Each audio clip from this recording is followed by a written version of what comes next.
आज जो Jammu Kashmir arm police की बस के ऊपर जेवन पांथा चौक के पास जम्मू कश्मीर आर्म पुलिस की 9th बटालियन के ऊपर जो आज आतंकवादी हमला हुआ, उस आतंकवादी हमले में 2 जवान शहीद हुए हैं और 12 जवान जख्मी हैं। टोटल 14 जवान जो वो उसमें जख्मी हुए थे, लेकिन 2 जवानों को लेकर अब ये कहा जा रहा है कि वो दोनों जवान शहीद हो चुके हैं। इस आतंकी हमले में जम्मू कश्मीर आर्म पुलिस की 9th बटालियन की बस के ऊपर आतंकवादियों ने अंधाधुंध गोलीबारी की और उस अंधाधुंध गोलीबारी में 14 जवान जो हैं वो जख्मी हुए। उसमें से 2 जवानों की शहादत हो चुकी है। बहुत सारे सवाल खड़े किए जा रहे हैं। जम्मू कश्मीर आर्म पुलिस के ही कुछ जवानों का कहना है कि ये जिस बस के ऊपर आतंकवादियों ने गोलीबारी की, अगर ये बीपी बस होती तो शायद ये जवान जख्मी नहीं होते, शायद ये 2 लोग शहीद भी नहीं होते। और उसके अलावा ये भी कहा जा रहा है कि अगर 5 बजे के करीब आरोपी बंद हो जाती है तो 5 बजे के बाद ये बस जो है इस रूट पर क्या कर रही थी। ये कुछ सवाल है, जाहिर सी बात है कि आने वाले वक्त में इनके ऊपर जो पड़ताल होगी, मालूम किया जाएगा कि कितनी हकीकत है इन बातों में जो बातें हाईलाइट की जा रही है। दूसरी तरफ नेशनल कॉन्फ्रेंस के कार्यकारिणी अध्यक्ष और उपाध्यक्ष उमर अब्दुल्ला ने इस आतंकी हमले के ऊपर ये कहा है, terrible news of a terror attack on a police bus on the outskirts of Srinagar. I unequivocally condemn this attack while at the same time send my heartfelt condolences to the families of the deceased and prayers for the injured। बहुत भयानक खबर आ रही है कि Jammu Kashmir arm police की बस के ऊपर श्रीनगर के बाहरी इलाके में हमला हुआ है। मैं इसकी कड़ी निंदा करता हूं और उसी समय मैं उन परिवारों के साथ उनका दुख जो है, उन परिवारों का दुख मैं बांटता हूं जिन परिवारों के ये लोग जो हैं इस आतंकी हमले में शहीद हुए हैं। और मैं दुआ करता हूं उन तमाम जवानों के लिए जो जख्मी हैं कि वो जल्द से जल्द सेहतियाब हो। उमर अब्दुल्ला के बाद पूर्व मुख्यमंत्री और पीडीपी की अध्यक्षा महबूबा मुफ्ती ने भी कहा, terribly sad to hear about the Srinagar attack in which 2 policemen were killed. Government of India's false narrative of normalcy in Kashmir stands exposed, yet there has been no course correction. My condolences to the bereaved families। इन्होंने भी बात यही कही है कि मुझे बेहद अफसोस है, बहुत दुख है। श्रीनगर में जो जम्मू कश्मीर आर्म पुलिस की बस के ऊपर हमला हुआ जिसमें 2 जम्मू कश्मीर आर्म पुलिस के जवान जो है वो शहीद हुए हैं। पहले अगर 2 लाइव आपने देखे होंगे, उसमें दोनों लाइव में मैंने बात की थी, मैंने ये कहा था आईआरपी 9th बटालियन। इनिशियली खबर यही आई थी कि आईआरपी की 9th बटालियन है, लेकिन बाद में जैसे जैसे इंफॉर्मेशन और आती गई तो पता चला ये आईआरपी की 9th बटालियन नहीं है, बल्कि जम्मू कश्मीर आर्म पुलिस की 9th बटालियन है। तो इसके ऊपर जो हमला हुआ है उसको लेकर पूर्व मुख्यमंत्री और पीडीपी के अध्यक्षा महबूबा मुफ्ती ने राजनीति भी की। उन्होंने कहा भारत सरकार का एक जो फॉल्स नैरेटिव है कि जम्मू कश्मीर में शांति है वो एक्सपोज हो रहा है, लेकिन उसके बावजूद कोई कोर्स करेक्शन नहीं है। मेरी संवेदनाएं उन तमाम परिवारों के साथ जिन परिवारों ने इस आतंकी हमले में अपने परिवार के लोग इसमें खोए हैं। सवाल यहां पर यह कि इस समय राजनीति करने की आखिरकार जरूरत क्या है।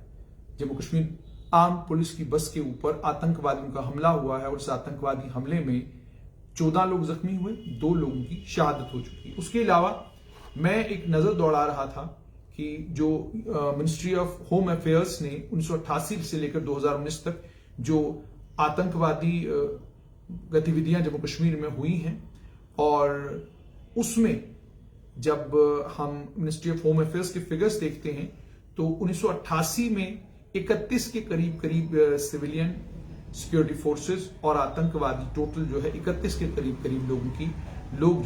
लोगों की जान गई थी, जिसमें 29 सिविलियन शहीद हुए थे, 1 सिक्योरिटी फोर्स का जवान शहीद हुआ था। उसके बाद ये नंबर बढ़ता गया और ये नंबर 2000 में 638 के करीब पहुंच गया एमएचए के मुताबिक, और उसके बाद ये नंबर दोबारा से घटना शुरू हुआ है और अब इस साल 59 के करीब सिक्योरिटी फोर्सेस के जवान जो हैं वो शहीद हुए हैं अभी 2019 तक के फिगर्स हैं।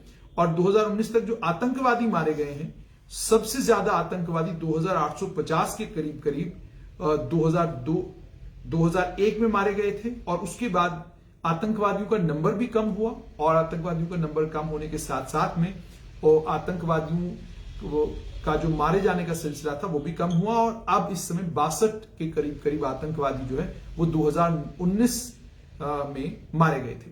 उसके अलावा जब बात करते हैं इंसिडेंट्स की, तो सबसे ज्यादा आतंकवादी इंसिडेंट्स जो है, सबसे ज्यादा इंसिडेंट्स जो है वो 4484 के करीब करीब 1994 में हुए। 1994 में 4484 इंसिडेंट्स हुए और उससे ज्यादा इंसिडेंट्स, टोटल नंबर अगर देखा जाए तो नंबर के हिसाब से सबसे ज्यादा आतंकवादी हमले जो हैं वो 4971 1992 में हुए और 4971 इंसिडेंट्स के बाद इंसिडेंटों का नंबर कम होता गया और इतना कम कि 2019 में कुल 116 आतंकवादी हमले हुए। तो ये वो फिगर से जो साफ तौर पर दर्शाते हैं कि 1988 में जब आतंकवाद ने घाटी के दरवाजे पर दस्तक दी, उस दिन से लेकर आज 2019 तक सिचुएशन जो है अप एंड डाउन होती रही है, लेकिन जैसे जैसे आतंकी इंसिडेंट्स का नंबर कम हुआ है, वैसे वैसे सिविलियन किलिंग्स भी कम हुई हैं, फौज के जवानों की शहादतें भी कम हुई हैं और आतंकवादियों का जो नंबर है डिविंडल होता गया है, कम होता गया है। और पिछले अगर 6 सालों की बात की जाए तो सबसे ज्यादा आतंकवादी 2018 में 257 के करीब आतंकवादी मारे गए। ये 2008 के बाद सबसे बड़ा नंबर है आतंकवादियों का जो मारे गए हैं। तो कुल मिलाकर बात ये कि आज जो आतंकवादी हमला हुआ इसमें 2 जवान जो है वो शहीद हुए हैं और दोनों जवानों के मैंने आपको नाम भी बताए और दोबारा से मैं रिपीट करूंगा कि जम्मू कश्मीर आर्म पुलिस की 9th बटालियन के जो जवान शहीद हुए हैं उनका नाम ASI गुलाम हसन और selection grade constable Shafiq Ali है। उसके अलावा जो लोग जख्मी हुए हैं उसमें constable Sajjad Ahmed, constable Ramiz Ahmed, constable Vishambar Das, selection grade constable Sanjay Kumar, selection grade constable Vikas Sharma, constable Abdul Majeed, constable Mudassir Ahmed, constable Ravi Kant, constable Shaukat Ali, constable Arshad Mohammad और कांस्टेबल सतवीर शर्मा और कांस्टेबल आदिल अली। ये जम्मू कश्मीर आर्म पुलिस के वो जवान हैं जो जख्मी हैं और 2 जो शहीद हुए हैं। मैंने दोनों के नाम आपको बताए कि एक का नाम जो है गुलाम हसन, ASI गुलाम हसन और दूसरे हैं selection grade constable Shafiq Ali. तो इस आतंकवादी हमले के बाद उमर अब्दुल्ला ने इस आतंकवादी हमले को दुखद कहा है और संवेदनाएं व्यक्त की हैं उन परिवारों के साथ जिन परिवारों के लाल इस आतंकवादी हमले में शहीद हुए हैं, जबकि दूसरी तरफ महबूबा मुफ्ती ने भी संवेदनाएं व्यक्त की है परिवारों के साथ, लेकिन साथ में ही उन्होंने ये बात भी की कि भारत सरकार अभी भी कोर्स करेक्शन नहीं कर रही है।